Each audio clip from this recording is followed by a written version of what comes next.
Okay, now we want to solve some log equations, and to do this we're going to use our definition that y equals log base a of x if and only if a to the y equals x. So see, my variables here, and the log base 2 is being taken on my variable. I can't solve it I can't get x by itself while it's here. It's like having an x inside a cube root or something. You can't get x by itself unless you do something to get it out of the cube root. I need to do something to get it out of this log. But notice, if I change it to an exponential, what happens to this thing right here? It's all by itself. So if I will change this to an exponential, I'll have my x squared all by itself, and that's what we want to do to solve. So this is my equation, log base 2 of x squared equals 4. So I'll change that to my base 2 to what power? My power is 4. 2 to the y equals x, right? 2 to the y equals, and my x is x squared. So 2 to the 4th is 16.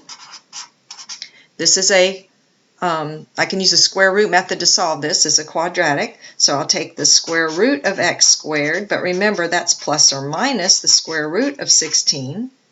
And I get x is equal to plus or minus 4. But now I have to check my domain. Can I have both of these values in this log? If I plug in 4, I have log base 2 of 16. That's okay, because remember, x has to be greater than 0, so whatever this is has to be greater than 0. If I put in positive 4, it's 16. That's good. It's greater than 0. If I put in negative 4, well, I'm going to square that too, and that's positive 16. So that's good too. So my solution set is negative 4 and positive 4 for that one. Won't always happen that way. Sometimes you'll get one that doesn't work, so you have to test your domain. Okay, so we changed our log to an exponential and solved for x. Let's try one more.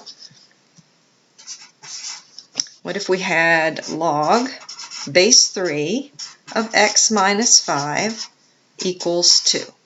Again, we're going to change this to a to the y equals x, and then we'll have this all by itself.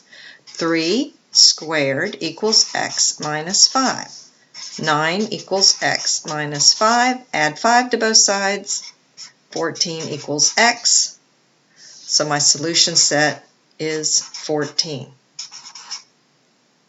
Okay, so always check the domain. Of course that works. Plug in 14, I get 9. That's fine, because this has to be greater than 0.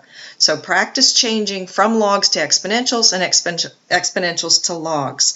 In 6.5 you'll get into properties of logs, and 6.6 is where we get to the real meat of solving log and exponential equations that are a little more challenging than the ones we've seen so far.